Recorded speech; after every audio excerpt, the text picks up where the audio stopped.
સમાચાર વડોદરા શહેરમાં વધુ એક હત્યાની ઘટના સામે આવી. સુંદરપુરા રોડ પર આવેલા ઓર્નેટ કોમ્પ્લેક્સમાં બનાવ. હેર સ્ટુડિયોમાં કામ કરતા મિતેશ લિંબાચિયા પર હુમલો. આરોપી તરીકે કિરણ જશુભાઈ ચાવડાનું નામ સામે આવ્યું. કિરણ ચાવડા ઓર્નેટ કોમ્પ્લેક્સમાં જ રહે છે અને સ્ટુડિયો પાસે અનાજ કરિયાણાની દુકાન ચલાવે છે.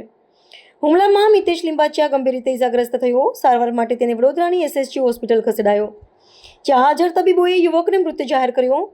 કપરાઈ પોલીસ અને ઉચ્ચ અધિકારીઓ ઘટના સ્થળે પહોંચી તપાસ શરૂ. ઉલ્લેખનીય છે કે વડોદરા શહેરમાં આગલા 24 કલાકમાં જ હત્યાના 2 બનાવો બનવા પામ્યા હતા. જી સર, શું ઘટના બની છે? કેવી રીતની ઘટના બની?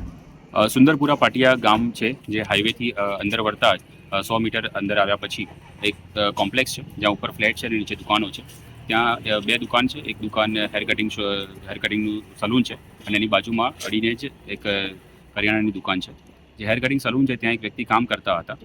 સાંજના 5 વાગ્યાની આસપાસ જે બાજુની કરિયાણાની દુકાન છે એના માલિક છે તે આવે છે અને કંઈ બંને વચ્ચે કંઈ માથાકૂટ થાય છે અને ઝપાઝપીમાં કંઈ ચપ્પાથી ઘા મારીને તે વ્યક્તિ ત્યાંથી ફરાર થઈ ગયા છે. જે વ્યક્તિ પર ચપ્પાના ઘા થયા હતા તેને હોસ્પિટલમાં સારવાર માટે ખસેડવામાં આવ્યા, પરંતુ સારવાર દરમિયાન તેમનું મૃત્યુ થયું છે. જે આરોપી છે તેને પકડવા માટે ક્રાઇમ બ્રાન્ચની ટીમ, એલસીબી અને ડી સ્ટાફના માણસો અલગ અલગ ટીમ બનાવીને અત્યારે હાલમાં શોધખોળ ચાલુ છે. જી સર, જે મરણ જનાર છે એનું નામ શું છે?